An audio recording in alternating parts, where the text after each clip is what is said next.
Hey up me ducks, I'm back again. This is like the third video today. Well, one was the Glastonbury meetup vlog, which took most of the morning to edit and then upload, but that's done. And then I just showed the Seasons of the Witch Oracle for Yule, which is beautiful. And then I got the post today, and in the post was the Deviant Moon Paradoxical edition, and I'm really grateful to Jen, our Jen from Jen's Balanced Tarot, because she enabled me to get this, literally, because Deviant Moon isn't shipping currently to the UK because of the whole tax situation that's going on. This is the crystal I got yesterday, by the way. Well, I got it on Saturday, but I showed it yesterday. I'm loving having that out on my space. Sorry, I digress. ADD brain. Yeah, so Deviant Moon isn't shipping to the UK at the moment. So Jen asked a few of us if we wanted it, then let her know, and she would get it for us. And she knows I'm a huge Patrick Valenza fan, so thank you, Jen, for enabling me to be able to get this.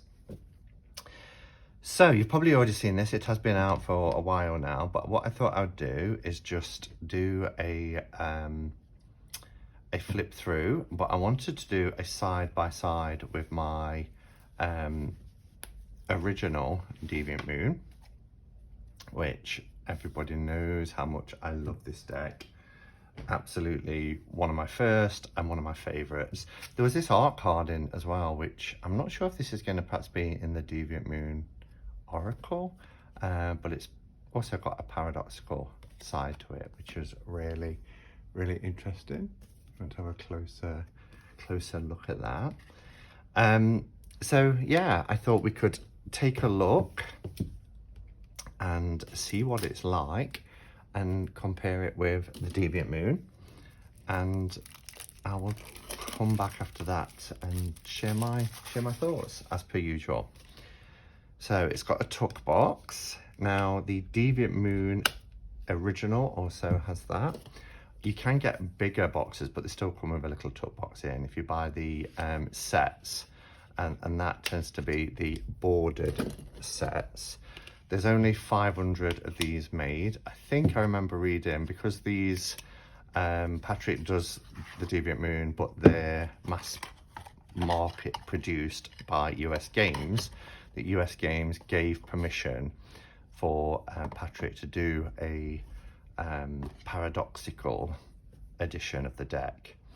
Oh, look at the backs. I've purposely not taken a look at these in any great detail, so they are a little bit smaller, because the original is quite a tall deck. I mean, it's not massive size difference, but there is a size difference there. And we've got more plastic to get into, so let's cut through that. There we go, we are in. I love getting anything new from Deviant Moon. So there is no little book that comes with it. However, I have the huge £5 in weight Deviant Moon tarot book, which I love. It is probably one of the best, if not the best, tarot companion book. It's more than just a guidebook. It's got, you know, so much about the process of this deck, how it came to fruition, a little bit about Patrick's childhood and drawings, and what kind of led to the Deviant Moon Tarot. And it's fantastic. It's a phenomenal, huge book published by US Games. So, you know, that will work for, obviously, for both editions, because it's the same images. So we have Deviant Moon Tarot Paradoxical Edition, special edition printing by Fenwood Asylum, and that's the website, www.deviantmoon.com. and the copyright for that was 2008 US Games, 500, limited to 500. Then we have this little card here that says, this bizarre mutation of the Deviant Moon Tarot was created around the same time I finished the original deck back in 2007. Wow, who knew that? It started when I accidentally inverted one of the card images and liked how unexpectedly different it looked. Wild experimentation followed. Although I never intended to release this collection, I did issue a small pack of cropped images as an art deck in 2014. Since then, I have received numerous requests for a full-size deck. So here it is at last. Part reading deck, part art deck. I hope you enjoy your stay on the other side of the moon. Patrick Valenza, dedicated Stuart Kaplan. That's lovely that there's a dedication there to the late Stuart Kaplan. Special thanks to US Game Systems. And I think it says actually on the box, where have I just popped the box for this deck? I've just put it somewhere, oh here, about being on the other side of the moon. Dream on the other side of the moon. The paradoxical inverted images in this exclusive edition will take your readings into a deeper dimension. I really like that. That's pretty cool. So in terms of thickness, I think the original is slightly thicker. Cardstock feels a little bit yeah, a little bit thicker, and you can kind of see not a huge difference, but there is probably about 10 cards difference. All right, so let's take a closer look. I will show the cards and then I'll come back at the end with my thoughts.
Okay, so there you have it. That's the side by side.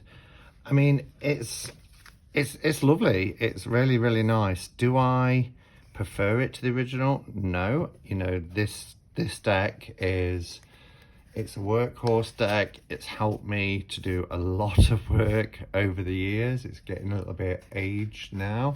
It's a deck, I think this and probably the Centennial is the deck I've gifted the most to people because I want people to love it as much as I do. So knowing how much I love and appreciate the original, I had to try and get a copy, even though there's only 500. I had to get a copy because, you know, having a variation of one of my all-time favorite decks is just a really cool thing to have. If I had to choose, you know, you can only have one or the other, then of course it would be the original. But this is a pretty cool deck as well, particularly if you are a collector of tarot decks. I love like images like this for the Hermit because, you know, with the Paradoxical, it's not just inverted, but I love, we've got this kind of bright turquoise for the lipstick and the nail varnish, because in the original, it's kind of like a really bright red that stands out. As you can see here, you know, you've got the bright red lipstick and the bright red nail varnish. So it's nice that you still have those kind of little details standing out from the rest of the image. The death card is one of my favorite death cards ever. When it was Death Week in the Hermit's Cave, it was the card that I selected because I even have it hanging over my sacred altar.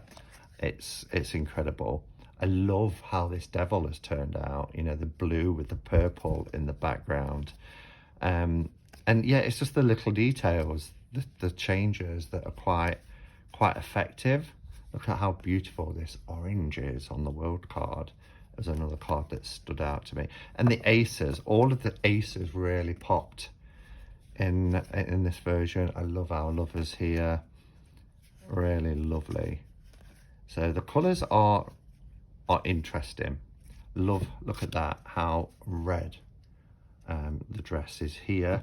Then if we look at the original, where's the 8 of cups here? It's still red, but it's a deeper red, so we haven't gone for completely different colour on that, you know, on that card, like the turquoise from the red in the previous. So, you know, it's not just a case that the images have just been inverted, you know, or just had a filter. It's done a lot of work to add in the additional details, so it's just not a copy, and every card is using the same sort of colours.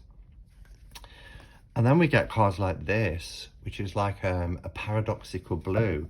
You know, and Patrick's known for his paradoxical editions, particularly with the Trionfi della Luna. He's done it on some of his oracles as well. But Trionfi della Luna, I think I've got like 7 or 8 copies now, because there was the paradoxical, then there was, you know, there was paradoxical blue, paradoxical purple, paradoxical, there was a, what was it, not pink, I'm not quite sure, rose, that was the rose edition. So yeah, so, and here's one that's like a paradoxical purple. So it's not a case that every card is almost the same in its coloration. I love how that green heart really stands out. And I noticed the tier more on this one. So for the 3 of Swords, the tier stands out because it's white on black. And it's made it stand out for me more than perhaps in the original. I love the colours of this one. There's another paradoxical blue style one, and purple. So we get a blend of what we've had separately in other decks, which I really appreciate and I really like. I've got a print of this that's done on art card that was sent to me probably with one of the Witcher's editions of the Deviant Moon bordered. Oh, and it is absolutely lush. It hasn't got any of the kind of bronzy filters or anything on it, and it's just gorgeous. So yeah, there we have it. I'm so pleased to have it. Thank you again, Jen, for making that happen and sending it to me. let me know your thoughts. Were you one of the 500 who was able to get a copy of this? And do you appreciate it? Do you appreciate it for what it is? Will you use this? I mean, as I was going through it, I was thinking, well, you know, I could kind of use this more for shadow work, because I've spoken in the past, I've used this more for inner child work, because the images in here are very much kind of like some of my dreams that I had, and that was something that I found I had in common when I did the interview with Patrick. It was almost like childhood dreams when I first saw these cards, so there's a lot of inner child work that I could do there. Maybe you know, I've got inner child work and more sort of soul work, shadow work, soul work. It's all the same thing. So yeah, let me know your thoughts, and thank you for watching. I don't think there'll be any more videos before I go away, so I'll be back on Saturday for a couple of catch-up cards. But until then, look after yourselves, go in peace, namaste, and blessed be.